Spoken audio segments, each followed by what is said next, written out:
여기 본부의 긴급한 명령으로 인해 억지로 한국에 파견 오게 되었다는 독일의 엘리트 특수부대 팀이 있습니다. 그리고 이들은 한국의 우수한 모습을 보고 독일이 한국에 어떤 점을 따라해야 하는지에 대한 보고서를 작성해오라는 본부의 명령에 완전히 자존심이 상한 채로 한국에 도착하는데요. 그러나 그렇게 오히려 한국이 독일로 가르침을 구걸해야 하는 거 아니냐며 울분을 토하던 독일의 팀원들은 이내 한국에 도착하자마자 충격적인 장면을 목격하게 되고 그대로 뒤로 낮아빠져 버렸다고 합니다. 그렇다면 이들이 한국에서 대체 어떤 장면을 목격했던 것일까요? 안녕하세요. 저는 독일 출신의 에르빈이라고 합니다. 저는 독일 최고의 특수부대에서 팀장을 맡고 있고 제 조국에 대한 상당한 자부심과 애국심을 갖고 있어요. 그렇기에 더더욱 저는 이번 임무를 원하지 않았습니다. 저희 팀 중 아무도 원하지 않았죠. 저희 대대는 이미 몇 달 동안 유럽 전역에서 무의미한 훈련을 반복하며 시간을 낭비하고 있었습니다. 저희는 얼어붙은 숲에서의 훈련, 평원의 텐트 누수, 그리고 무너진 도시 폐허를 견뎌냈습니다. 그러나 전투력 향상에는 그다지 도움이 안 됐어요. 낡아빠진 유럽 어디에서나 이러한 패턴이 반복되었기 때문입니다. 고장난 장비, 끝없는 기다림, 관료적인 변명이 말이죠. 그래서 명령이 내려졌습니다. 한국으로의 배치 말이죠. 협상은 불가능했고 즉각적인 실행을 필요로 하는 긴급명령이었어요. 발표가 브리핑 홀에서 망치처럼 떨어졌습니다. 이 이상한 아시아 임무를 위해 자원한 독일 군인은 단 한 명도 없었어요. 대령은 단호한 권위로 작전을 발표했고 그의 어조에는 조금의 자비도 없었어요. 한국 파견은 선택사항이 아닙니다. 한국은 독일이 생존하기 위해 반드시 배워야 하는 국가입니다. 물론 그의 어조는 엄숙했지만 대령의 눈빛에는 우리가 느꼈던 것과 같은 불신이 보였어요. 왜 한국인가요? 우리 중 가장 노골적인 비평가였던 디트리히가 속삭였습니다. 그들은 드라마와 화장품, 우스꽝스러운 보이그룹을 만듭니다. 이런 나라가 대체 독일 군대에 무엇을 가르칠 수 있을까요? 또 다른 목소리인 에른스트는 어둡게 중얼거렸습니다. 한국 군인들은 전투 순찰 전에 저희에게 스킨케어를 보여줄지도 몰라요. 부대원들은 웃음을 터뜨렸지만 이윽고 모두는 자신들이 이런 나라로 파견 가야 한다는 것에 대해 자존심이 상한 듯 다시금 표정을 구겼죠. 우리 중 누구도 효율성에 대한 가르침을 얻기 위해 동쪽으로 날아가고 싶어 하지 않았습니다. 그러나 독일 군대에서의 명령 불복종은 상상할 수 없는 일이었습니다. 명령은 병사들을 쇠사슬보다 더 단단히 묶었죠. 우리는 불평을 외치고 보이지 않는 장군들에게 욕설을 퍼부으며 여전히 장비를 챙길 수밖에 없었어요. 그 원한은 젖은 병영벽에 곰팡이가 피어오르는 것처럼 우리에게 달라붙어 있었습니다. 이미 비행기 티켓은 인쇄되었어요. 인천국제공항, 서울, 대한민국. 우리 모두가 무시했던 목적지가 갑자기 우리의 다음 임무가 되었던 것입니다. 비행기 안에서 에른스트가 싸구려 커피를 홀짝이며 말했습니다. 본부가 우리를 조롱하고 있어요. 게르하르트도 그를 거들었죠. 한국은 독일의 자존심을 시험해봐야 할 곳이 아닙니다. 오히려 그들이 독일로 가르침을 받으러 와야죠. 저는 그저 차가운 동체에 기대어 헤드폰을 끼고 생각에 잠길 뿐이었습니다. 겉으로는 침착하려고 했으나 속으로는 제 부대원들의 경멸과 같은 것이 들끓고 있었어요. 한국이요? 제 생각에는 수십 년 전에 독일로 노동력을 수출했던 가난한 국가일 뿐입니다. 그렇게 작고 가난한 반도가 어떻게 유럽의 소위 엘리트들에게 교훈을 줄 수 있을까요? 독일에는 메르세데스, 지멘스, 괴테가 있었습니다. 그러나 한국은 전자제품과 과대 광고 외에 무엇을 가지고 있었을까요? 그러나 그 순간 아이러니가 우리를 괴롭혔습니다. 독일 공항들은 파업과 끊임없는 수화물 혼란으로 인해 무너지고 있어요. 독일 병영에서는 예산 부족으로 인해 곰팡이 냄새가 나고 겨울마다 난방기가 고장나고 봄마다 지붕이 새어나갑니다. 독일 장갑차는 퍼레이드에서 빛을 발했지만 사실 야전작전 중에는 계속해서 고장이 나고 있어요. 그런 상황에서 우리는 듣게 된 것입니다. 한국에게서 배우고 모방하고 교훈을 독일로 가져오세요. 그것이 독일이 살아남을 유일한 방법입니다. 그렇게 이런저런 생각을 하다 보니 곧 비행기의 하강이 시작되었습니다. 서울은 작은 창문을 통해 지평선까지 뻗어있는 빛나는 격자 아래에 나타났어요. 도시보다는 회로와 더 비슷해 보이더군요. 한국의 다리는 정맥처럼 불타고 고속도로는 자동차로 펄럭이고 있었습니다.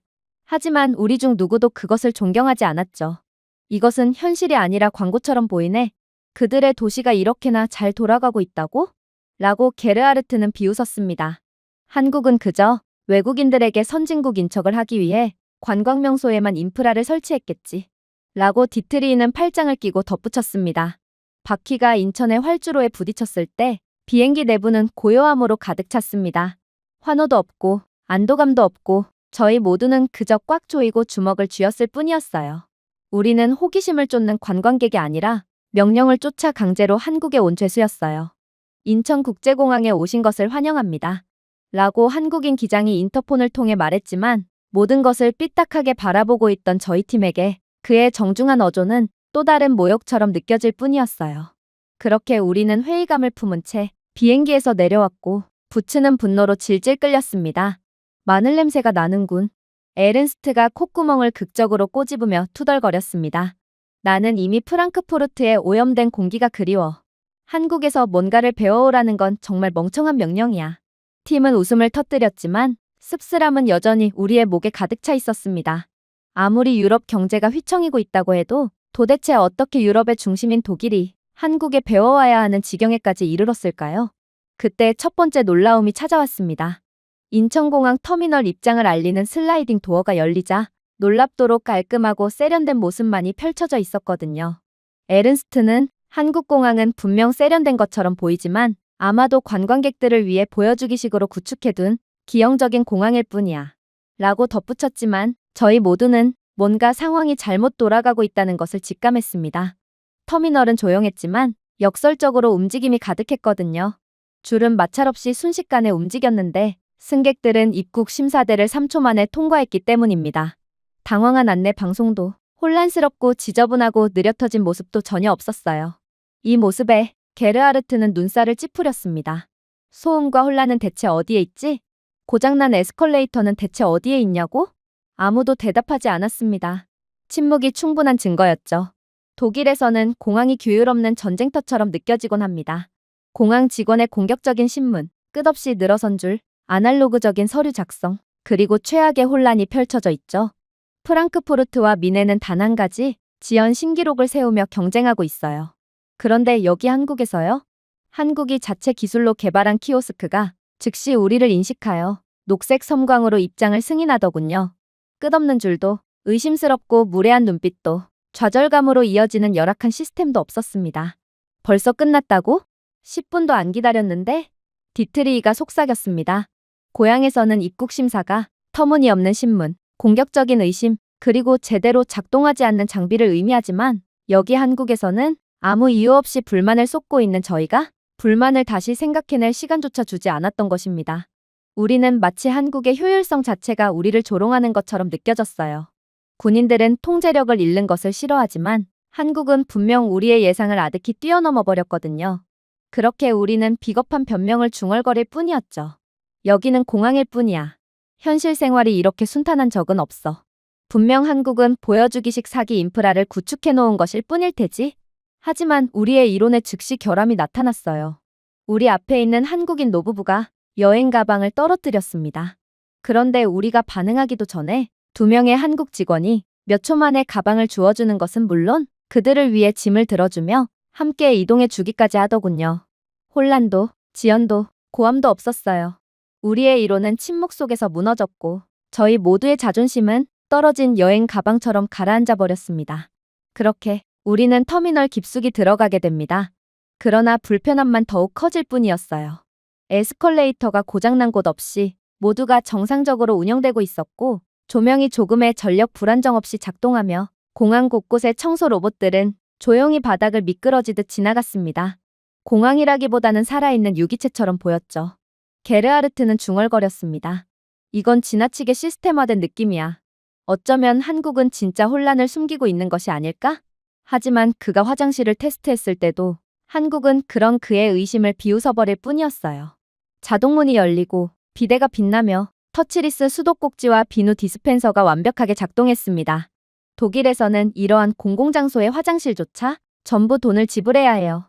그러나 여기 한국에서 유일하게 실패한 것은 우리의 자부심 뿐이었어요. 베를린 공항에서만 해도 그래요. 그 공항은 계획보다 10년 더 늦게 건설되었고 비용도 몇 배로 증가했거든요. 그럼에도 아직도 화재 경보기가 오작동하여 승객들을 놀라게 하고 에스컬레이터가 고장나서 노약자들이 계단을 이용해야 하며 통풍구조차 잘못 설치되어 있죠. 개장 후에도 승객들은 여전히 잘못 기재되어 있는 게이트 번호 때문에 모두가 혼란스러워할 뿐입니다. 하지만 여기 한국에서는 그런 일이 전혀 없었어요. 그 대조는 굴욕적이었습니다. 우리는 한때 한국을 유럽 기술의 모방자라며 비웃었어요. 그러나 이제 우리는 그들의 공항에 서서 한국이 우리를 능가했다는 것을 깨달았습니다. 우리를 능가했을 뿐만 아니라 그들은 우리를 완전히 뒤에 남겨두었어요. 하지만 디트리이는 우리의 자존심을 지키기 위해 다시 목소리를 높이더군요. 아마도 이 효율성은 과시하기 위한 것일 뿐일 거야. 시간이 지날수록 우리는 점점 더 한국의 열악한 실제의 모습을 엿볼 수 있게 되겠지. 하지만 그의 목소리는 확신이 부족했습니다. 그리고 한국은 그런 그를 비웃기라도 하듯 다시금 놀라운 장면을 보여줄 뿐이었죠. 저희는 수화물을 찾으러 왔습니다. 그런데 저희의 무거운 상자들은 이미 몇 분 안에 도착한 상태더군요. 혼란도 없고 수화물 분실도 없으며 지연에 대한 변명도 없었습니다. 가방들은 다듬어지고 정렬되어 순종적인 군대처럼 저희를 기다리고 있었어요. 저는 이러한 완벽한 매끄러운 시스템에 불안한 표정으로 찡그렸습니다. 한국은 우리가 가지고 있던 모든 가정과 모순되었거든요. 사실 부끄럽지만 독일에서는 수화물 분실이 거의 원칙입니다. 독일 승객들은 중세 궁정의 노동자 계급처럼 분실된 수화물을 구걸하고 있어요. 그러나 여기 한국에서 프로세스는 소음 없이, 지연도 없이 로봇 같은 정밀도로 작동하고 있었어요. 에른스트는 떨리는 목소리로 중얼거렸습니다. 이건 우연일 뿐이야. 그 이상은 절대 아니지. 그리고 그의 말을 끝으로 우리는 회의론을 지키기 위해 재빨리 고개를 끄덕일 뿐이었습니다. 그러나 우리의 희망과는 달리 인천공항에서 장애는 끝까지 나타나지 않았습니다. 인천공항의 에어컨은 독일처럼 전력 불안정으로 끊기지 않고 완벽하게 작동했거든요. 솔직히 터무니가 없었습니다. 프랑크푸르트는 한 홀을 냉각하는 데조차 어려움을 겪고 있는데 인천공항은 터미널 전체를 완벽하게 냉각시키고 있었거든요. 정말로 한국은 독일을 아득히 뛰어넘은 상태고 배워야 할 건 한국이 아닌 독일일까봐 엄청난 불안감이 밀려왔습니다. 심지어 인천공항 셔틀버스는 정확히 제 시간에 도착했고 버스 정류장은 여러 언어로 된 표지판을 가지고 있었기에 모든 여행객들은 손쉽게 버스에 탑승할 수 있었는데 결국 이를 본 게르하르트는 참을 수가 없다는 듯 외마디 비명소리를 지르고 말았어요. 한국의 시스템은 꼭 독일의 시스템 전체를 조롱하는 것 같아. 어떻게 이럴 수가 있지? 그 말은 저희 모두에게 더 깊게 느껴졌습니다. 왜냐하면 그건 사실이었기 때문입니다. 우리 중 누구도 그것을 소리내어 인정하지는 않았지만 한국은 정말로 낡아빠진 유럽을 비웃고 있는 것 같았어요.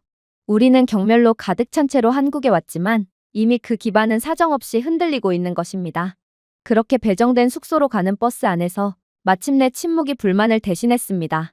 K-팝과 스킨케어에 대한 이전의 농담들은 우리의 목구멍에서 사라졌어요. 창문을 통해 서울의 고속도로가 빛나고 자동차들이 동기화된 연대처럼 흐르고 있었습니다. 도시는 살아있는 것처럼 보였고 한국에서 모든 것은 최첨단이자 최신식이었어요. 우리는 이 인물을 조롱하고 본부를 저주했으며 한국은 독일에 가르칠 것이 아무것도 없다고 맹세했습니다. 하지만 고집스러운 자부심 아래 조용한 의문이 생기기 시작했습니다.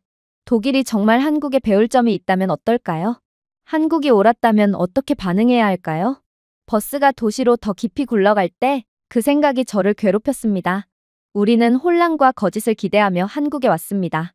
대신 우리는 한국의 시스템이 조국의 시스템보다 훨씬 더 날카롭다는 것을 발견할 뿐이었어요. 저는 몇 년 만에 처음으로 독일의 자부심이 흔들리는 것을 느꼈습니다. 한국의 공항들은 우리 공항을 완전히 개발도상국의 공항으로 만들었어요. 하지만 저희는 그때까지도 모르고 있었습니다. 그것은 단지 시작에 불과할 뿐이라는 것을 말이죠. 그렇게 저희는 미리 예약된 숙소로 향했습니다. 사실 충격적이었던 인천공항을 빠져나가면서 저희는 다시금 자신감을 얻기도 했어요. 인천공항이 우리를 당황하게 했다면 한국의 주택은 분명히 무너졌던 균형을 다시 회복할 것이라고 생각하게 되었거든요. 생각해보세요. 결국 저희는 고난과 규율 속에서 훈련받은 독일의 특수부대원들이었습니다. 한국의 민간 아파트는 저희 특수부대 군 숙소와 비교할 수도 없을 거라고 생각했어요. 양국의 건축 기술 수준부터가 다를 게 분명하거든요. 디트리이는 몸을 뒤로 젖히며 비웃었습니다. 한국의 집은 겉은 잘 칠해졌지만 속은 썩어 있겠지. 보여주기에 미친 나라가 바로 한국이니까 말이야. 버스가 고속도로를 따라 덜컹거렸고 우리의 빗고기는 공항과 거리가 멀어질수록 더욱 커졌습니다. 우리는 한국의 민간타워가 우리의 회의론이 옳다는 것을 증명할 것이라고 확신했죠. 솔직히 우리의 군숙소는 겨울에는 배관이 새고 1월에는 난방이 고장나 곰팡이가 거치지 않고 자라고 있긴 합니다. 소나기가 내리면 물이 그대로 새어 들어오고 화장실은 매주 막혔으며 관리 직원들은 무관심하게 어깨를 으쓱했지만 우리는 군인이기에 애써 별것 아닌 것처럼 행세하며 살아갔죠. 한국 아파트가 우리 같은 자랑스러운 독일의 특수부대원들에게 무엇을 가르칠 수 있을까? 에른스트가 비웃었습니다.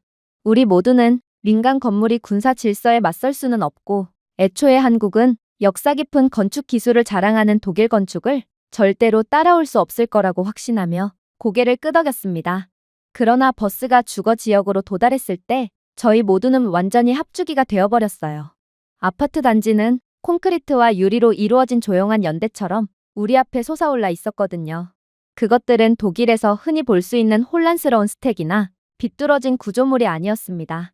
한국의 아파트들은 마치 행렬 대열에 합류한 규율 있는 병사들처럼 똑바로 서고 키가 크고 대칭적으로 서 있었습니다. 게르하르트가 먼저 침묵을 깼습니다. 왜 이것들이 우리 기지보다 더 군사적으로 보이는 걸까? 아무도 웃지 않았습니다. 닮은 점이 너무 분명했어요. 한국의 모든 아파트 건물은 무작위 계획이 아닌 정밀하게 설계되었습니다. 입구는 자동화된 게이트로 빛나고 출입 시스템은 조용히 깜빡이며 감시는 신중했거든요. 모든 표면에서 질서가 드러나고 있었습니다. 우리는 지상에서 혼란을 예상하고 버스에서 내렸습니다. 대신 우리는 잘 다듬어진 잔디밭, 깨끗한 산책로, 그리고 안전하게 놀고 있는 아이들을 발견할 뿐이었어요. 자전거는 기둥에 묶여있지도 않은 상태로 깔끔하게 놓여 있었습니다. 그래도 아무도 훔쳐가지 않고 있었어요. 한국에서는 쓰레기통도 정렬되어 있고 완벽하게 닫혀 있으며 사소한 오염조차 없었습니다. 주택이라기보다는 완벽한 막사처럼 느껴졌어요. 디트리히는 다시 자존심을 구하려고 노력했습니다. 밖은 꽤 봐줄만 하네. 그러나 이건 집 내부까지 좋다는 뜻은 아니야. 두고 보자고. 우리는 여전히 경계하며 아파트의 로비로 들어갔습니다. 그리고 거기서 우리의 회의로는 산산조각이 났죠. 엘리베이터는 버튼을 누르지 않고도 우리의 입장을 인식했습니다. 조명이 자동으로 조정되며 엘리베이터는 자동으로 1층으로 내려왔어요. 심지어 엘리베이터 그 자체도 놀라웠죠. 바닥이 반짝이고 벽이 빛났으며 공기는 화학 물질도 아니고 진흙도 아닌 깨끗한 냄새가 났기 때문입니다. 게르하르트가 속삭였어요. 우리 호텔에 온 거야? 저는 고개를 저을 뿐이었습니다. 아니, 여기는 그냥 평범한 한국의 일반적인 사람들의 집일 뿐이야. 독일의 군 숙소는 엘리베이터 자체가 없어요. 엘리베이터가 있어도 전혀 관리가 안 돼요. 위험할 정도로 삐걱거리거나 전력 문제로 몇 달 동안 고장난 상태로 유지되고 있을 뿐이죠. 하지만 여기 한국에서는 모든 것이 잘 작동했습니다. 모든 것이 항상 말이죠. 저희 모두는 그런 한국의 굴욕과 경외심을 동시에 느낄 뿐이었어요. 특히나 아파트 내부에서는 충격이 더욱 깊어졌습니다. 조명이 자동으로 켜지고 커튼이 우리의 입장을 인지하고 자동으로 젖히며 온도가 조용히 최적으로 조절되었거든요. 센서는 말없이 인간의 움직임을 추적하고 공기와 난방을 조절했죠. 수도꼭지조차도 기다림이나 불평 없이 즉시 깨끗하게 흘러갔습니다. 독일에서는 수도꼭지를 돌려도 형편없는 수압으로 나오거나 온수도 제대로 안 나옵니다. 그에 비한다면 한국은 마치 미래로 나아가는 것 같았습니다. 에른스트는 이건 믿을 수가 없다며 한국의 열악한 모습을 반드시 찾아내겠다며 주방을 테스트했습니다. 그러나 이곳 아파트 주방의 인덕션 스토브는 팬이 없는 것을 감지한 후 스스로 꺼지기까지 하더군요. 호기롭게 인덕션을 작동시킨 에른스트는 그저 말문이 막힌 채 그 자리에서 굳어버릴 뿐이었죠. 냉장고는 AI 기능이 탑재되어 있어 내부의 음식의 유통기한을 소개하고 또 안에 있는 신선식품들을 기반으로 요리 레시피를 추천해주기도 했어요. 독일군 숙소의 스토브요? 싸구려 코일에 연기 경보기가 항상 저절로 오작동해서 밤에 켜면 숙소 내부의 모든 군인들을 깨우곤 합니다. 냉장고는 상추를 단단하게 얼리는 동시에 밤새 우유를 상하게 만들 정도로 변덕스럽죠. 하지만 여기 한국에서는 모든 것이 조화롭게 정렬되었습니다. 대조는 고통스러웠어요. 한국의 평범한 가정집은 엘리트 군인들인 저희들보다 훨씬 더 좋은 환경에서 살고 있던 것입니다. 하지만 이뿐만이 아니었어요. 한국의 최첨단의 모습이 더욱 발견될 때마다 굴욕감은 점점 더 무거워질 뿐이었죠. 복도의 불빛은 자동으로 켜지고 굳이 열쇠를 사용하지 않아도 도어락은 부드럽게 잠기고 있었는데 한국에서 이러한 모습은 전혀 이상할 게 없는 기본적인 모습이라고 하더라고요. 디트리는 다시 웃으려고 했습니다. 그들은 모든 것을 과도하게 설계했어. 너무 많은 편안함은 되려 사람들을 약하게 만드는 법이지. 하지만 그의 목소리는 갈라졌습니다. 그조차도 우리의 변명에 모순이 있다는 것을 알고 있던 것이죠. 우리는 강인함에 자부심을 가졌지만 그건 무수한 기능 장애 때문에 어쩔 수 없이 단련된 것일 뿐입니다. 그러나 한국인들은 효율성에 자부심을 가지고 있었고 평범한 사람들도 독일의 군 장성처럼 편하게 살고 있었어요. 시간이 흐를수록 한국 가정집의 스마트홈 인프라는 커튼을 다시 조정하고 조명을 더욱 밝게 만들며 실시간으로 변하는 환경에 적응했고 동료들이 노래를 흥얼거리자 음악은 명령 없이 시스템에서 자동으로 부드럽게 재생되기까지 했는데요. 한국은 마치 건물 자체가 세심한 군인처럼 인간의 필요를 예측하는 것 같았고 저는 이러한 미친 듯한 기술력을 현실 속에 구현해 놓은 한국에 소름마저 돋을 뿐이었어요. 그렇게 저희는 한국의 가정집에서 마저 두려움을 느끼며 거의 숙소에서 도망쳐 나올 뿐이었습니다. 그렇게 저희는 첫 번째 임무를 위해 본격적으로 움직이기 시작했어요. 그건 바로 한국 대중교통을 테스트하는 거였죠. 사실 저희는 처음에 이런 임무를 저희가 정말로 수행해야 한다는 것에 대해 믿기지가 않았습니다. 열차와 버스? 한국이 이 분야에서 마저 독일에 앞서 있을 리가 없잖아? 디트리히가 중얼거렸습니다. 그러나 독일의 대중교통 시스템이 우수한 건 그저 옛말일 뿐입니다. 오늘날의 독일의 대중교통은 거의 전쟁터라고 봐도 무방하거든요. 지연은 끝없이 계속되고 있고 파업은 전 지역을 마비시켰으며 오염과 노숙자 문제는 도저히 해결이 될 가능성조차 안 보이는 상태죠. 그래서 우리는 더욱 필사적으로 교통수단에 매달렸는지도 모르겠습니다. 만약 어떤 것이 고장난다면 그것은 버스, 지하철 같은 대중교통이 될 게 뻔했거든요. 우리 세상에서는 교통이 매일 끊겼기 때문입니다. 그래서 우리는 더러움, 극한의 더위, 고장난 기계를 기대하며 한국의 지하철역으로 내려갔습니다. 그리고 그대로 경악을 할 수밖에 없었죠. 혼란 대신 평온함과 질서가 우리를 맞이했기 때문입니다. 한국의 지하철역은 마치 실험실처럼 빛나고 있었어요. 바닥은 흠집이 없고 화면은 빛나며 여러 언어로 된 명확한 표지판이 있어서 도움이 전혀 필요하지 않았습니다. 심지어 우리가 키오스크에 접근했을 때는 더욱 충격적인 장면이 기다리고 있을 뿐이었죠. 독일에서는 절반은 진작에 고장난 상태고 나머지 절반은 동전 10개 중 5개는 먹어버리는 심각한 상태지만 여기 한국의 키오스크는 모두 빠르고 매끄럽고 직관적으로 작동했거든요. 덕분에 저는 몇 초 만에 티켓을 탭하고 결제하고 받을 수 있었어요. 한국어를 전혀 할 수가 없었음에도 몇 초 만에 발권을 완료한 것입니다. 이러한 의외의 한국의 모습에 에른스트는 눈살을 찌푸리더군요. 아마도 한국은 지하철 자체가 쓰레기일지도 몰라. 그래서 우리는 재앙을 기대하며 지하철 플랫폼으로 향했습니다. 그리고 제 시간에 정확히 도착한 지하철을 맞이하게 되죠. 유리 장벽인 스크린 도어가 일제히 열렸고 지하철은 비명 같은 굉음도 불꽃도 없이 조용히 미끄러졌습니다. 심지어 내부는 깔끔하게 정리된 좌석뿐만 아니라 공기청정기가 설치되어 있어 독일의 군 숙소보다도 편안한 환경을 제공하고 있었는데요. 이에 더해 한국 지하철의 디지털 화면은 경로, 도착 시간, 심지어 군중 밀도까지 표시해주고 있었기에 저는 그야말로 숨이 막히기 일보 직전이었어요. 그렇게나 한국을 못 믿어하던 게르하르트의 턱이 조여졌습니다. 이건 불가능해. 저는 그를 완전히 이해했습니다. 독일에서는 지하철이 부상당한 짐승처럼 비명을 지르기 때문입니다. 좌석이 낙서되어 있고 파괴되어 있으며 불빛은 정서불안 환자처럼 계속해서 깜빡이고 있죠. 하지만 여기 한국에서는 완벽함이 거의 평범하게 느껴졌습니다. 그리고 그것은 우리를 깊이 흔들었죠. 저는 합리화하려고 노력했습니다. 아마도 서울이라 그럴 거야. 여긴 한국의 수도잖아. 물론 좋아 보이긴 하지만 서울은 그다지 넓은 곳이 아니니 인프라를 몰빵해 놓기에는 최적일 거야. 하지만 그때 저는 충격적인 장면을 목격하게 됩니다. 객실의 모든 열에는 진동을 모니터링하는 센서가 있었거든요. 열, 기류, 스트레스를 추적하는 IoT 장치는 모든 열차에 내장되어 있었어요. 이것들은 장식이 아니었습니다. 그들은 조용하고 끊임없이 보이지 않는 수호자들이었죠. 한국에서는 시스템 자체가 살아있는 셈이었습니다. 승객 수가 갑자기 증가하자 추가 열차가 자동으로 배정되어 등장했습니다. 한국에서는 지하철이 미래를 예측하고 시민들의 편의를 위해 힘을 쓰는 모양이었죠.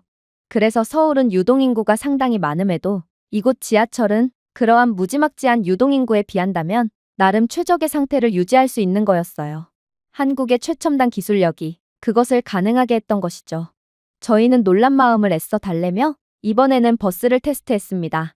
사실 독일에서는 버스가 변명의 철학에 따라 운행되는데요. 교통체증, 전날 과음을 한 운전자의 무단결근, 연료 문제 등 항상 무언가가 있죠. 그러나 여기 한국에서 버스는 마치 군사적으로 정밀하게 이동했습니다. 실시간 GPS는 디지털 보드에 정확한 도착 시간을 표시하더군요. 그리고 정말로 그 시간은 정확했습니다. 1분도 시간을 어기지 않았죠. 처음에는 저희는 이러한 한국의 디지털 보드를 보고 비웃기도 했습니다. 2분 후 버스 도착을 본 저희는 그야말로 소리내어 비웃었죠. 2분이 아니라 20분은 밥 먹듯이 지각하는 독일에서는 있을 수가 없는 일이기 때문입니다. 그러나 정확히 120초에 헤드라이트가 나타났습니다. 지연도, 변명도, 사과도 필요 없었어요. 이를 보고 디트리히는 신음하더군요. 독일의 탱크조차도 이렇게나 시간을 잘 지키지는 않아. 전쟁 중일지라도 절대로 말이야. 하지만 정말로 인상 깊었던 것은 통합이었습니다. 한국에서는 기차, 버스, 심지어 택시도 하나의 네트워크를 공유하고 있었거든요. 저희가 구매했던 단일 카드인 티머니 카드는 어디서나 작동했습니다. 한국에서는 종이 티켓도 고장난 기계도 아예 상관이 없었어요. 한번 탭하면 전국을 매끄럽게 여행할 수 있었거든요. 저는 독일의 혼란스러운 상황을 기억했습니다. 지역 티켓은 특정 구역에서만 유효하기에 관광객뿐만 아니라 가끔은 현지인들조차 티켓 이용에 애를 먹곤 하죠. 물론 한국의 그 탁월함은 단지 기술에만 있는 것이 아니었습니다. 디자인에도 있었죠. 한국의 모든 정류장은 완벽한 장비를 갖추고 있었어요. 버스 정류장은 겨울에는 히터를, 여름에는 냉방 시스템을 갖추고 있었습니다.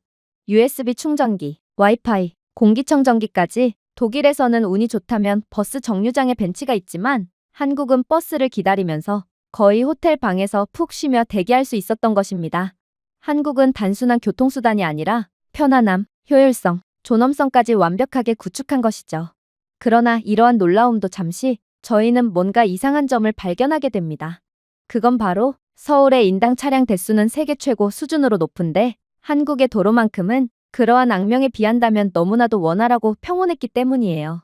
서울은 차량 대수가 베를린보다도 훨씬 많음에도 도로는 베를린보다 몇 배는 더 원활했죠. 그리고 나중에서야 저는 이러한 한국의 원활한 모습의 충격적인 비밀을 알게 되었죠. 그건 바로 한국은 이미 시스템적으로도 준비가 된 국가였기 때문이었습니다. AI는 도로 흐름을 모니터링하고 특정 구간의 혼잡을 예측하며 경로를 즉시 조정하고 있었어요.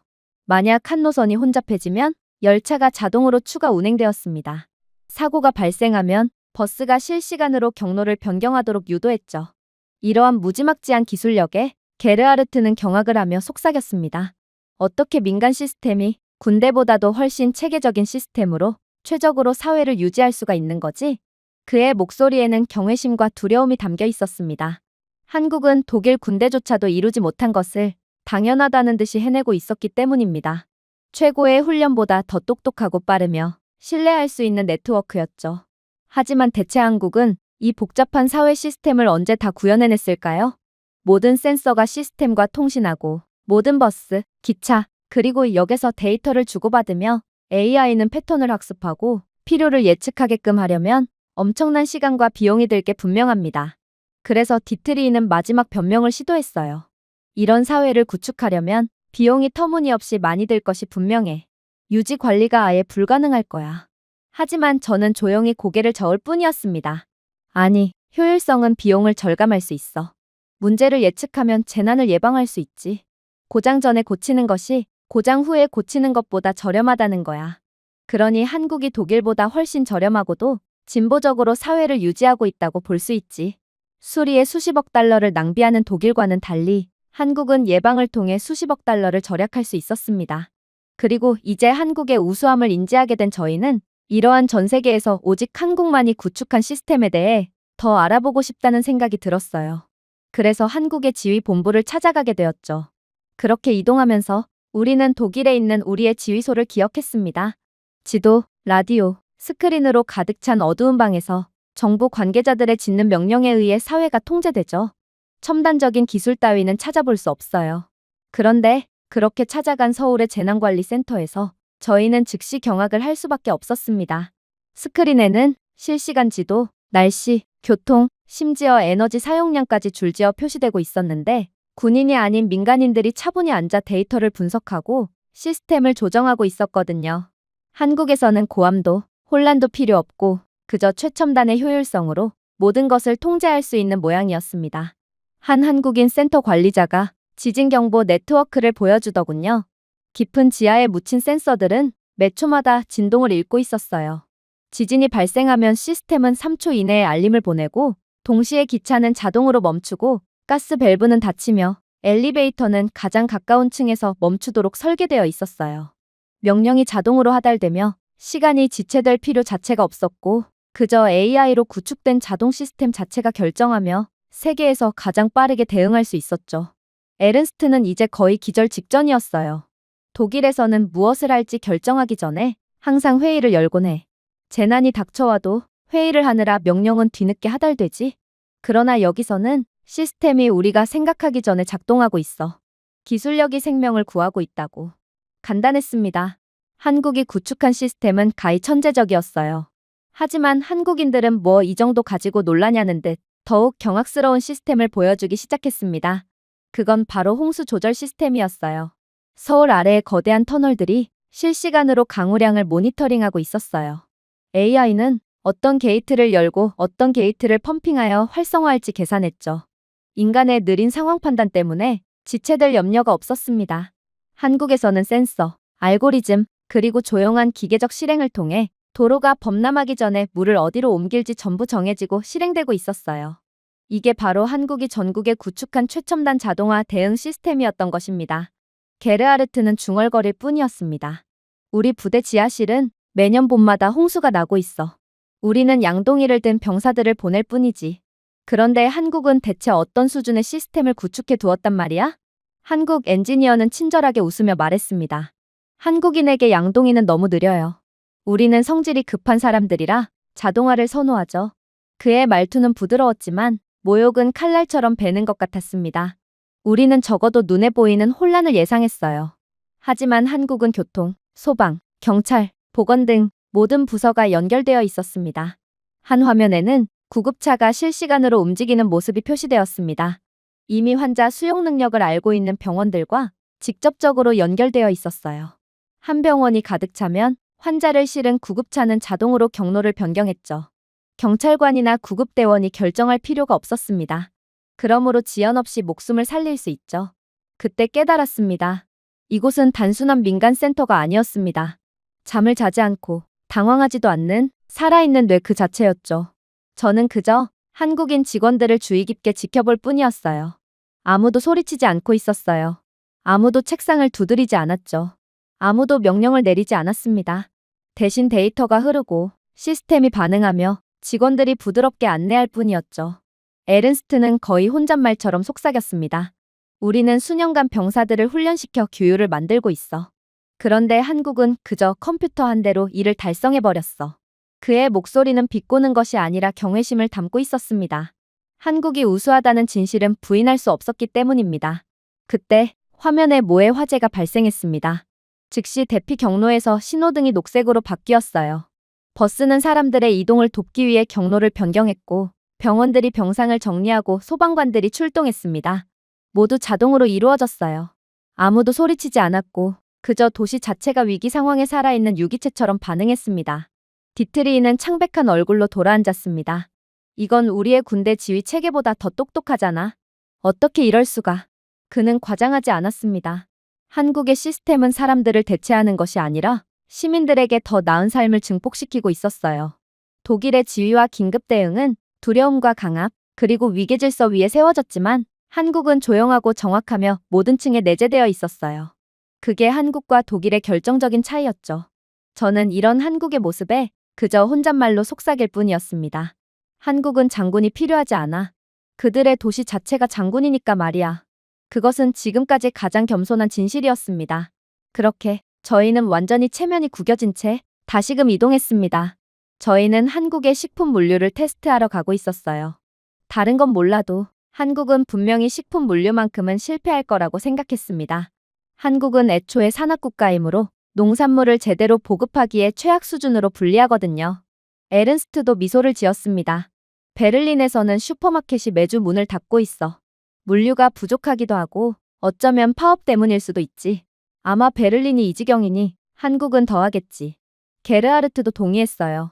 한국이 한 번이라도 비틀거리면 우리는 자존심을 되찾을 수 있어. 하지만 우리가 본 것은 자존심이 더 곤두박질치는 상황이었습니다. 주말임에도 구멍가게들조차 음식으로 가득 차 있었고 한국은 신선한 과일을 깔끔하게 쌓고 고기를 완벽하게 냉장시키고 쌀 포대를 높게 쌓아놓고 있었거든요. 산악 국가라고는 믿을 수가 없을 정도로 풍요로운 모습이었습니다. 디트리히가 눈을 깜빡였어요.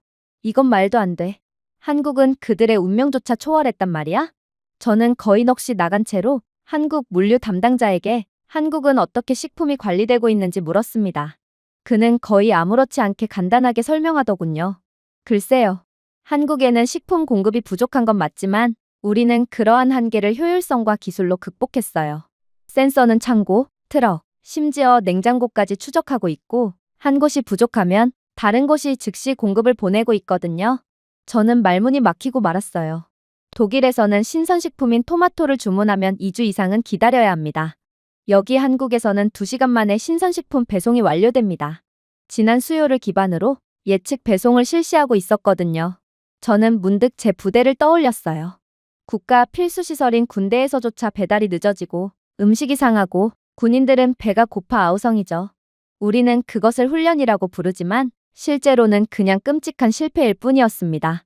독일의 슈퍼마켓에서는 주말만 되면 빈 진열대가 정상이 됩니다.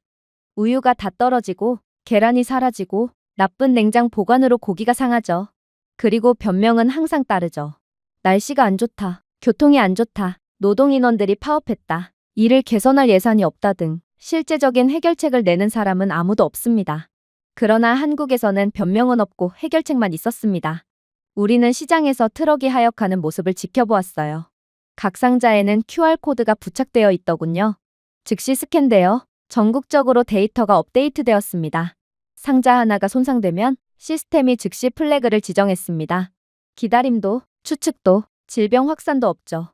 에른스트는 중얼거렸습니다. 독일은 총알 하나조차 이렇게 잘 추적되지는 않아. 그가 옳았습니다. 하지만 저를 가장 놀라게 한 것은 따로 있었어요. 그건 바로 한국인들 그 자체였죠. 한 한국인 할머니가 가게에서 과일을 사더군요. 그러나 그녀는 연로한 탓인지 결국 지갑을 더듬다가 동전과 지폐를 떨어뜨려 버렸어요. 하지만 그 모습을 본 한국인들은 너나 할 것 없이 돈을 주어주며 모든 돈을 할머니께 돌려드렸어요. 독일이었다면 돈이 떨어짐과 동시에 모두가 달려들어 가로채 갔을 것입니다. 최소한 남을 위해 뭔가를 주어주지는 않았을 거예요. 그러나 한국은 욕심이 나는 상황에서도 항상 존엄성을 지키고 있었죠. 독일에서는 부족함이 이기심을 낳았다면 여기 한국에서 풍요로움은 친절을 낳은 셈이었습니다. 그리고 그것은 어떤 무기보다도 강했죠.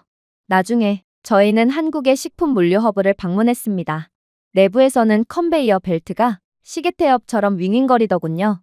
로봇팔은 무게와 크기에 따라 패키지를 정렬했어요. 센서가 자동으로 신선도를 확인했죠. 드론은 창고 온도를 모니터링했습니다. 식품은 자동으로 최적의 조건 하에 한국의 시민들에게 보내지고 있던 것입니다. 모든 것이 자동화된 상태로 말이죠. 한국인 엔지니어는 넋이 나가 있는 저희를 보고 영어를 구사하며 놀라운 말을 해오기 시작했어요. 데이터는 농장, 창고, 트럭, 시장 등 모든 단계를 연결해요. 아무런 낭비 없이 가장 효율적인 방법으로 운송되죠. 게르하르트는 고개를 저었습니다. 독일에서는 군대 안에서도 보급품을 잃어버리고 있어. 상자는 사라지고 기록은 사라지며 아무도 잘못을 인정하지 않지. 그러자 한국인 엔지니어는 더욱 충격적인 말을 해올 뿐이었어요. 한국은 그러한 사고를 방지하는 시스템까지 구축해 두었어요. 만약 천재지변으로 한 창고가 침수되면 트럭은 즉시 경로를 변경합니다. 한 도로가 막히면 데이터가 다른 방향으로 전송되죠. 그러니 유사시, 심지어 전쟁 중에도 식품 물류는 계속 움직이는 것입니다. 그렇기 때문에 한국에서는 아무도 당황하지 않아요. 우리는 시스템을 신뢰하거든요. 그 문장은 총알처럼 저를 강타했습니다. 한국은 시스템을 신뢰해요. 반면에 독일에서는 변명을 신뢰할 뿐이죠. 여기 한국에서 신뢰는 매일 쌓이고 있었습니다. 디트리히는 마침내 주저앉았어요. 그는 고개를 저으며 한숨을 쉬더군요. 우리는 군대 안에서도 빵을 신선하게 보관할 수 없어. 그런데 한국은 도시를 늘 완벽하게 유지하고 있어. 독일은 기술 강국이라는 옛명성에 너무 안주했고 그 결과 이렇게나 약해져 버린 거야. 이제 그의 목소리는 드문 겸손함으로 갈라졌습니다. 그리고 게르하르트는 부드럽게 대답했죠. 한국은 음식을 탄약처럼 취급하고 있어. 소중하고 추적되며 반드시 전달되지. 그래서 그들이 항상 이기는 거야. 저는 그가 옳았다는 것을 깨달았습니다. 전쟁에서는 굶주린 병사들이 패배합니다. 그리고 평화 속에서도 굶주린 시민들은 절망하죠. 하지만 한국에서는 아무도 배가 고프지 않습니다. 그들의 물류는 시작되기 전에 배고픔과 싸우기 때문입니다. 물론 공급은 화려하지 않습니다. 시끄럽지도 영웅적이지도 영광스럽지도 않죠. 하지만 그것은 생존과 관련이 있어요. 그리고 한국은 전쟁뿐만 아니라 평생 동안 그것을 마스터했습니다. 그들의 휴전 국가로서의 절박함과 노하우는 한국의 군대뿐만 아니라 모두를 가장 효율적인 방법으로 먹여 살리고 있는 것입니다. 그리고 그것은 명백하게 어떤 무기도 따라올 수 없는 힘이었죠. 도대체 한국이 이토록 완벽함만을 유지할 수 있는 까닭은 무엇일까요? 저희는 알면 알수록 이해할 수 없는 한국에 혀를 내두르며 완전히 넋이 나간 채 자동화 공장으로 향했습니다. 독일은 전쟁 시작과 동시에 자동화 공장이 즉시 가동되고 유럽에서 가장 빠르게 무기들을 생산해낼 정도로 우수한 공장 시스템을 가지고 있어요. 그렇다면 과연 한국은 어떨까요? 저는 한국은 이것마저 독일을 능가한 건가 싶어 두려움을 느끼며 한국의 자동화 공장으로 향했어요. 그리고 그대로 경악을 할 수밖에 없었죠. 로봇팔의 줄이 무용수처럼 움직이고 있었거든요. 강나사, 강용접, 각절단은 완벽한 타이밍을 맞추고 있었어요. 심지어 센서는 진동을 모니터링하여 고장 전 마모를 예측했죠. 저희가 얼이 빠져있자 한국인 기술자들은 아무렇지 않게 설명을 해올 뿐이었어요. 베어링이 이상하게 흔들리면 시스템이 자동으로 교체합니다. 한국은 진작에 AI 기반 수리 시스템을 구축했거든요. 그러니 점검이나 가동 중지로 인한 손실은 최소화로 유지되죠. 그의 말에 게르하르트는 찡그릴 뿐이었어요.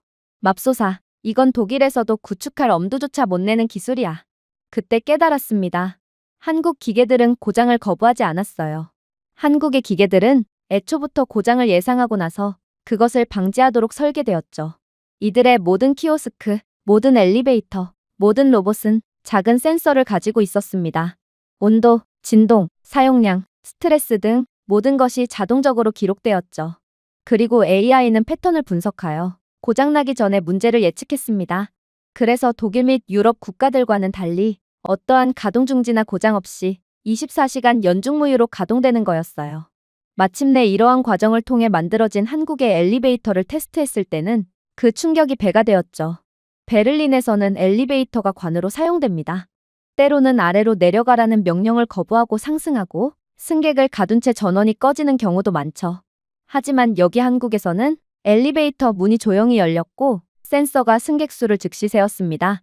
시스템은 하중 균형을 맞추기 위해 속도까지 조정했고 덕분에 한국 엘리베이터는 최대 효율로 운영될 수 있었어요. 자판기를 테스트했을 때는 더욱 경악스러웠죠. 독일에서는 자판기가 동전을 먹고 돈을 훔치고 냉장이 안 된 썩은 음료를 제공하는 경우도 있습니다. 하지만 여기 한국에서 기계들은 환불 기능까지 존재했으며 카드와 현금을 비롯한 NFC 결제 등 갖가지의 방법으로 결제 수단을 지원해주고 있었어요. 그렇게 이러한 한국의 우수한 모습을 넋놓고 쳐다보다 보니 우리는 암울함을 느낄 뿐이었어요. 저희 조국인 독일은 그간 공학 분야에서 명성을 쌓아왔습니다. 자동차, 기차, 공장 등은 우리의 자부심이었죠. 하지만 여기 한국에서는 모든 자동차와 기차를 비롯하여 키오스크, 엘리베이터, 로봇 등 모두가 우리를 압도적으로 능가하고 있었어요. 한국인들이 마술사였기 때문이 아닙니다. 한국인들은 신뢰와 천재성, 그리고 배려의 시스템을 구축했기 때문이에요.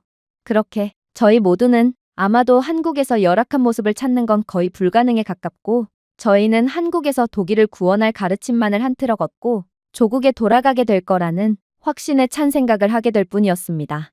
그렇게 저희는 힘없이 공장을 나올 뿐이었죠. 그런데 그렇게 이동을 하던 와중 저는 뭔가 이상한 점을 발견하게 됩니다. 뭔가 한국에서는 신호등이 저희를 지켜보고 있는 것 같다는 느낌을 받았거든요. 신호등의 초록불은 저희가 올 때만을 기다렸다가 저희가 도착하면 그대로 신호를 바꿔주는 것 같은 기분이 들었어요.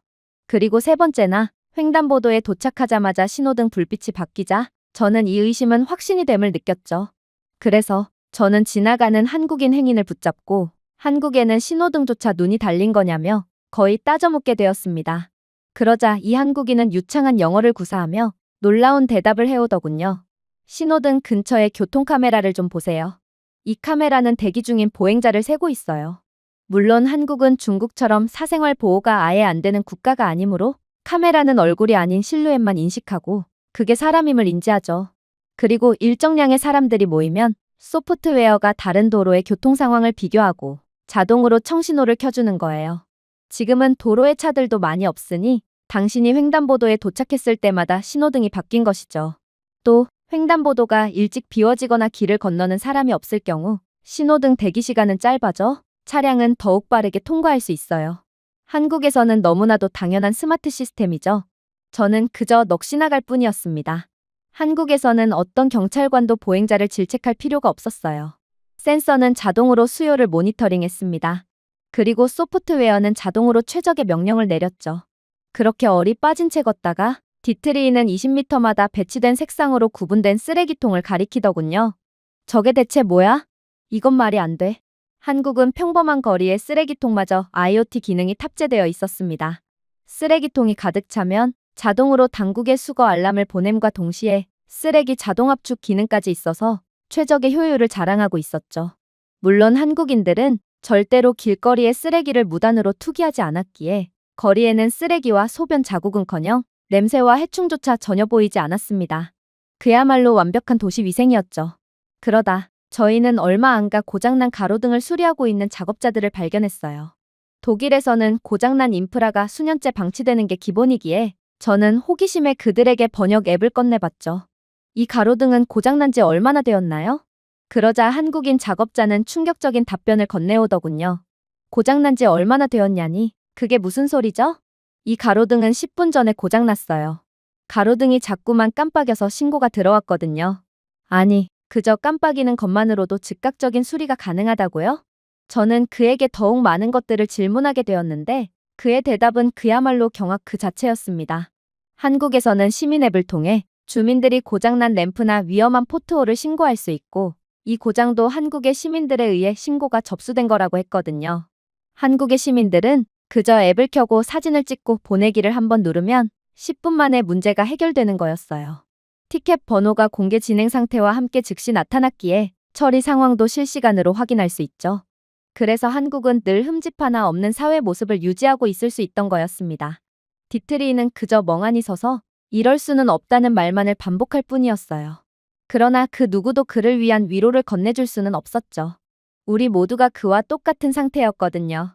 하지만 그때 충격적인 일이 터지고 말았습니다. 에른스트가 한국의 놀라운 모습에 넋을 놓고 걷다가 연석에서 발목을 비틀리며 넘어지고 말았거든요. 이건 문제가 심각했습니다. 독일에서는 이런 부상이 서류 작업, 끝없는 기다림을 의미하거든요. 아마 그는 제대로 된 치료를 받을 수 없을 게 분명했어요. 그나마 빠른 치료를 받을 수 있다던 독일의 군 병원조차도 발목 염자는 보통 이틀 이상은 대기해야 하는 끔찍한 과정을 거쳐야 하거든요. 종이 양식이 반복되고 보험증이 확인되며 간호사들은 너무 바빠서 환자의 순서를 제대로 알아차리지 못하죠. 아무튼 에른스트는 거의 걸을 수도 없는 심각한 상태였기에 독일에서는 죽기 직전의 중상이 아니라면 출동을 거부할 수도 있는 구급차를 불러야 하나 고민했습니다. 도착하면 응급차 운전자가 직접 길을 묻는 경우도 있기에 저희는 아무 기대도 하지 않았죠. 그러나 서울에서도 독일과 동일하거나 더 나쁠 것이라고 예상했던 저희는 이내 충격적인 상황을 마주하게 됩니다. 시작은 에른스트가 차고 있던 스마트워치가 윙윙거리는 소리를 내면서부터였어요. 사실 그건 저희가 한국 공항에서 받은 거였어요. 한국에서는 외국인 및 노약자에게 리아 방지 및 여러 위급 상황 대비의 이유로 스마트워치를 무료 대여해주고 있었거든요. 당연히 군인이었던 저희는 그러한 스마트워치를 받지 않으려고 했어요. 너무나도 건강했던 저희였거든요. 그러나 에른스트는 자신은 한 번도 스마트워치를 착용해 본 적이 없다며 혼자만 스마트워치를 대여한 상태였습니다. 그런데 이 작은 장치는 하루 종일 조용히 그의 걸음수, 맥박, 산소를 추적하다가 이제 긴급 상황이 닥치자 주인을 위해 구조에 나서기 시작했어요. 비정상적인 움직임과 심장 박동이 감지되었습니다. 의료 지원이 진행 중입니다. 우리는 얼어붙었습니다. 아무도 전화하지 않았어요. 아무도 소리치지 않았죠. 시스템은 단순히 문제를 보고 즉시 조치를 취한 것입니다. 거의 5분도 지나지 않아 네이비 조끼를 입은 2명의 한국인 직원이 우리 옆에 나타나더군요. 그러고는 스마트워치의 경고를 확인했다며 에른스트를 신속하게 구급차에 실었어요. 그리고 충격적인 상황이 발생합니다. 즉시 근처의 신호등이 구급차를 위해 녹색으로 깜빡였거든요. 지휘체계 따위는 없었어요. 그냥 자동적으로 행동한 것입니다. 그렇게 저희는 빠르게 병원에 도착할 수 있었습니다. 구급차가 도착한 지 4분도 채 되지 않아서 말이죠. 위험하게 달렸기 때문이 아니라 신호등이 길을 비웠기 때문이었어요. 물론 병원에서도 조금의 대기 따위도 없었어요. 화면에는 이미 스마트워치에서 업로드된 에른스트의 바이탈이 표시되어 있었기에 지저분한 설명도 없고 시간 낭비도 없었거든요. 의사나 간호사들이 무슨 일이 있었나요? 라고 묻지도 않았습니다. 게르하르트는 믿을 수 없다는 듯이 대시 모드를 응시했어요. 독일에서는 가까스로 의사를 보게 되더라도 우리는 의료진에게 부상을 입은 과정을 설명하는 데만 15분을 낭비하고 있어. 그러나 한국에서는 시스템이 먼저 데이터를 보여주지. 낭비되는 시간이 전혀 없는 거야. 그러나 더욱 충격적인 점은 따로 있었어요. 저희는 외국인이었음에도 의료를 위한 어떠한 복잡한 절차도 필요가 없었거든요.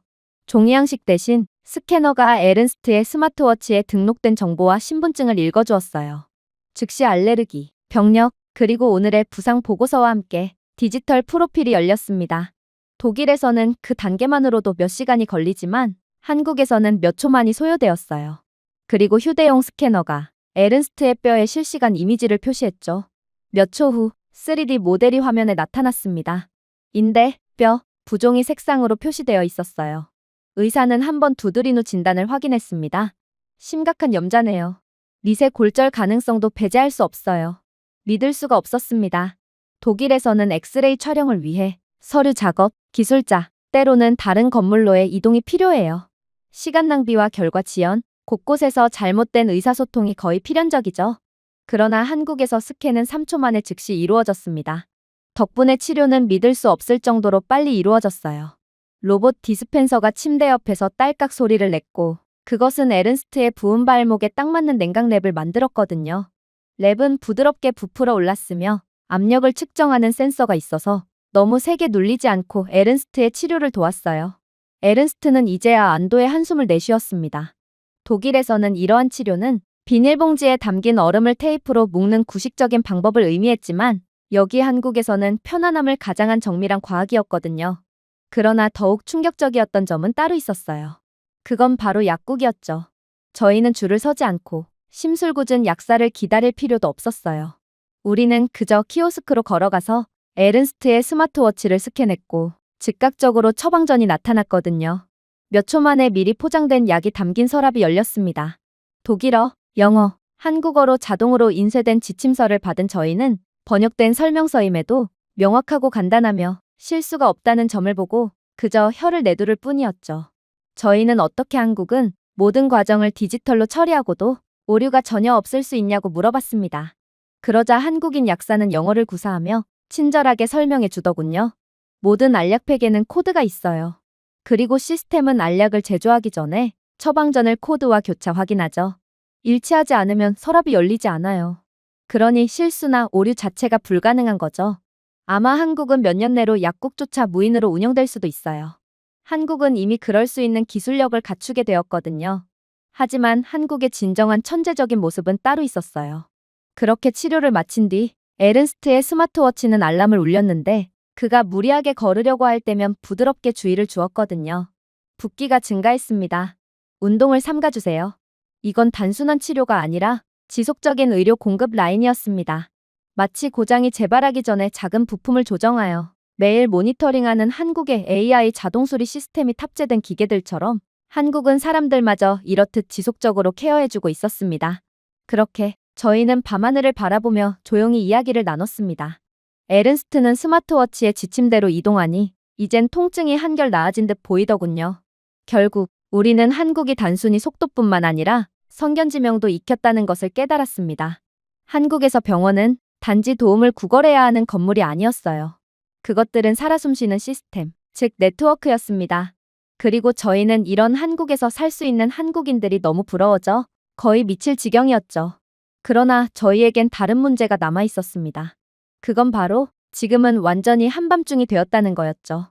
한밤중의 독일 및 유럽은 너무나도 위험해서 특수부대원들인 저희들조차 절대로 집 밖으로 나가지 않기에 저희는 밤에 서울을 걸으면서 약간의 긴장을 느끼며 잔뜩 움츠렸어요. 그리고 이내 디트리히는 중얼거렸죠. 소총을 들고 지키는 경비원도 없고 폭동 진압용 밴도 없어. 그런데도 이렇게나 안전하다고. 이 평온함은 가짜야. 에른스트는 어둡게 웃으며 말했습니다. 1시간만 기다려보자. 곧 사이렌 소리가 들릴지도 몰라.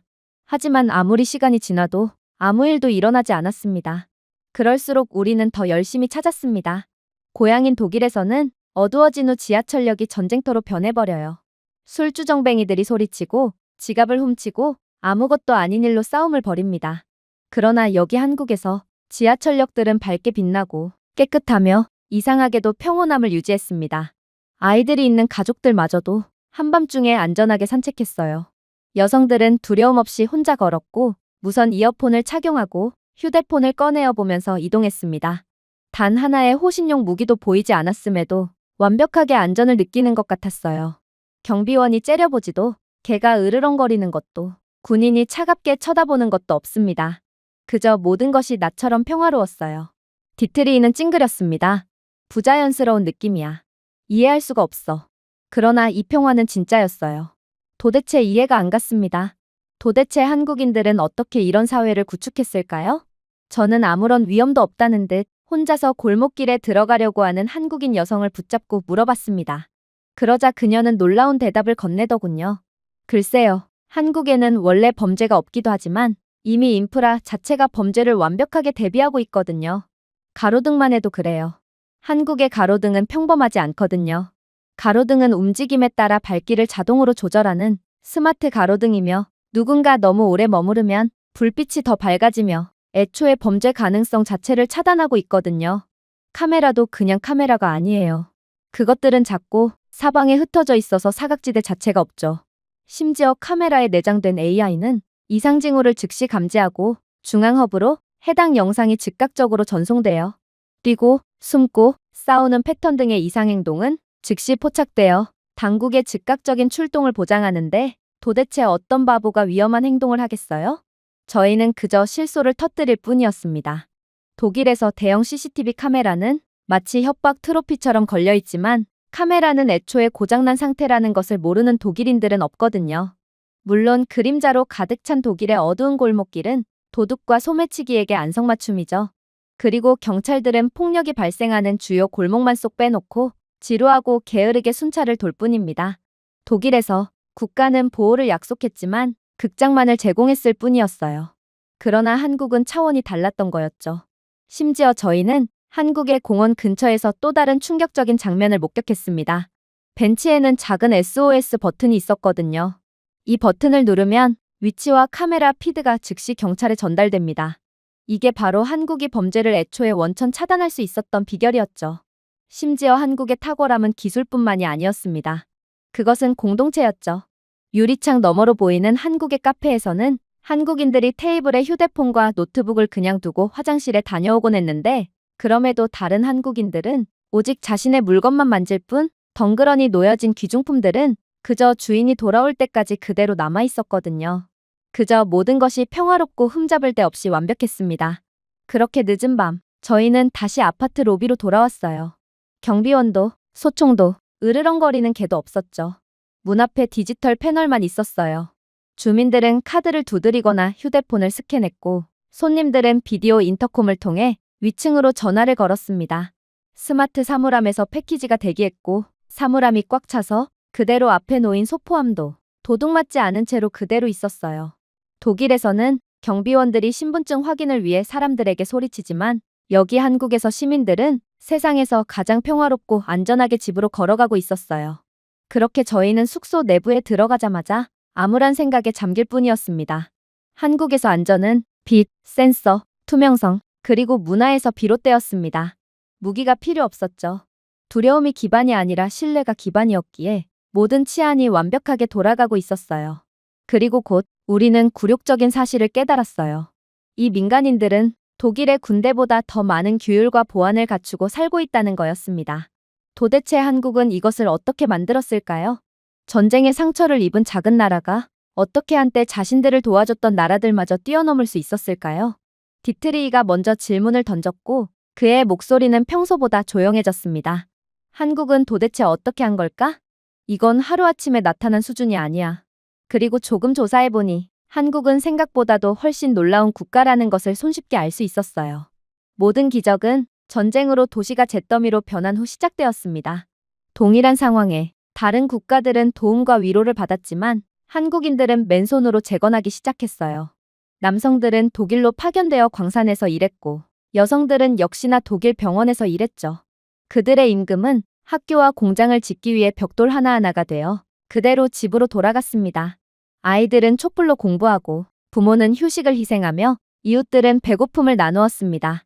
훈육은 배운 것이 아니라 생존이었어요. 당시 독일인들은 여전히 한국이 결국에 성공하리라는 것을 믿지 않았다고 했어요.